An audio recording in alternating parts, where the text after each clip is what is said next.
কোনখানে ভোট দেব বোন কোনখানে ভোট দেব মা কোনখানে ভোট দেব দিদি কোনখানে ভোট দেব মা কোনখানে। আগে কোনোদিন কোনো জায়গায় এই উঠান বৈঠকটা হয় নাই, আমরা দেখি নাই। কোনো বড় নেতা কোনো মা বোনদেরকে ডাকে নাই একটা জায়গায়। আমরা সবসময় ঘরে কোনায় থাকিছি। আর এই উঠান নামক বৈঠকটা আজকে আমাদেরকে উপহার দিয়েছে রবিউল ইসলাম নয়ন ভাই। তাই আমরা সবাই রবিউল ইসলাম নয়ন ভাইয়ের জন্য দোয়া করবো এবং তার ডাকে আমরা যে সবাই মিলে কাঁধে কাঁধ মিলে আসছি, তার যে স্বপ্নটা আমরা সবাই মিলে পূরণ করবো। আমরা জানি যে গত 17 বছরে যা হয়েছে, আমরা কোনো মহিলা কোনোদিন একটা কেন্দ্রে ভোট দিতে পারিনি। রাস্তায় রাস্তায় পাহারা থাকিছে, নির্যাতিত কত মহিলা কোনোদিন প্রতিবাদ করেনি। নেতাদের গল্পে আর নেতাদের টাকায় সবকিছু ঢাকা পড়ে গেছে। কিন্তু আজকে আমাদের মাঝে এমন একটা নেতা, এমন একটা ভাই, এমন একটা সন্তান আসছে যে যদি আমাদের কোনো টুকাও লাগে সবার আগে নয়ন ভাই এই জায়গায় উপস্থিত হবে, আমাদের পাশে এসে দাঁড়াবে। তাই আমার একটাই কথা যে আমরা সবাই নয়ন ভাইরে চাই, আমাদের এমপি হিসেবে চাই, আমাদের বন্ধু হিসেবে চাই, আমাদের সন্তান হিসেবে চাই, আমাদের ভাই হিসেবে চাই। উপস্থিত সকলের কাছে আমি একটাই বলবো, মা বোনেরা, আমরা যারা এখানে সব কিছু সংসার সাইডে উপস্থিত হয়েছি, আমাদের যে পরিশ্রমটা আমরা দিচ্ছি তার মূল্য রাখার জন্য আমরা নয়ন ভাইকে আগাই নিয়ে চলে যাব।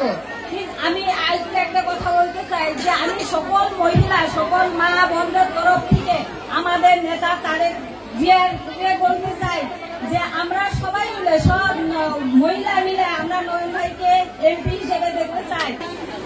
আমরা এখানে এসেছি বাংলাদেশ জাতীয়তাবাদী দল বিএনপি পুনরুদ্ধার ও বিএনপিকে জয়যুক্ত করতে, ধানের শীষকে জয়যুক্ত করতে। আমরা নারী, আমরা জানি নারী জাগলে সমাজ জাগে। আমরা নারীরা শুধু ঘরই সামলাই না, ঘরের পাশাপাশি আমরা দেশও সামলাতে পারি। তাকে আমরা এমপি হিসাবে দেখতে চাই। নারী জাগলে সমাজ জাগে, নারীরা চাইলে সবকিছুই করতে পারে। আর আমরা না, মা বোনেরা চাইলে আমরা নয়ন ভাইকে এমপি হিসাবে দেখতে পারবোই ইনশাআল্লাহ। আমার বড় এখানে একটা কথা বলেছিলেন, তার স্বামীর কথা। এইখানে 17 বছর ধরে অনেকের স্বামীরাই নির্যাতিত হয়েছে, যেমন আমার স্বামীও জহির রায়হান, সেও এরকম নির্যাতিত ছিল। সে ভাত খাইতো, আমি উঠানে যে পাহারা দিতাম, আমার ভিতরে একটা ভয় ছিল। আমি এখন ভয় করি না, কারণ বিএনপি আমার সাথে আছে। অনেক মায়ের মধ্যে ভয় রয়েছে, তো মা বোনেরা আর কোনো ভয় নেই, নয়ন ভাই আমাদের সাথে আছে।